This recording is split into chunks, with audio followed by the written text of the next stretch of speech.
Ayatollah Sayyid Ali Khamenei made the remarks after leading the Eid al-Fitr prayers in Tehran's Grand Musalla. The leader noted that the criminal group of Zionists kill people, commit crimes in Gaza, and launch attacks on other countries, while the U.S. and Western states openly support the regime in its blatant terrorism. He also emphasized that the Zionist entity is the only true proxy force in the region, which must be uprooted from the Palestinian land.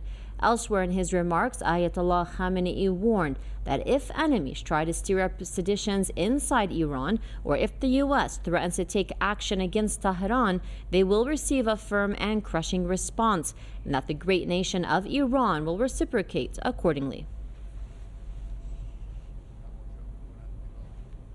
Well, now joining us more on this story is our guest, Sayyid Mohsen Abbas, a journalist and political commentator, joining us there from London.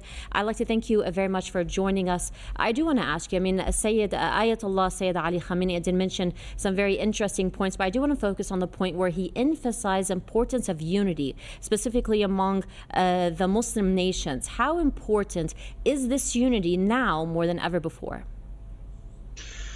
Well, had there been unity, Israel wouldn't have genocided the number of Palestinians it has. Israel would not be incurring all the damage in Syria and taking over the territory of Syria. Had there been unity of these Muslim states, South Lebanon wouldn't have been destroyed kind of indiscriminately, the civilians of Beirut, no less. And of course, Yemen also wouldn't be targeted. Of course, all the things which the Israelis do on a regular basis, and the Anglo-Zionist Empire is doing currently, literally bombing about 4 nations at the same time, simultaneously. You know, Lebanon, Syria, Yemen, and Palestine are all being bombed to smithereens at one point or another. So none of this would happen if one thing was done, and that was that the Gulf Arab nations, the Muslim nations all around the world, who constitute around 2 billion in terms of population of the world, and who control some of the greatest resources that the world has, oil, gas, etc.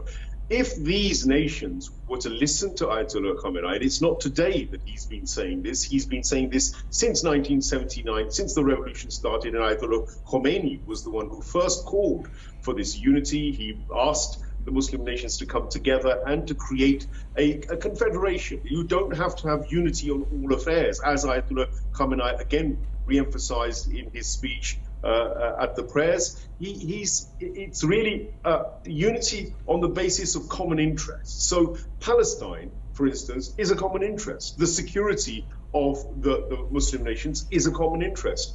Iran could certainly help these nations to bolster up their military and technological power, to become independent, become sovereign, genuine sovereign nations, instead of being proxies and puppets, just as Israel is, as Ayatollah Khamenei said. And if we see where it's got Israel at the moment, the reality is everybody wants to focus, of course, on the dreadful massacre and genocide which Israel and America are committing in that region. And that's also partly demoralizing, because if you only focus on the death of the civilians, the children, and the 200,000 or so Palestinians that have been killed, according to the Lancet report and others, then you get demoralized and you think America is so powerful, Israel is so powerful, we can't do anything about it, and you buy into that Israeli-American Hasbara, that propaganda.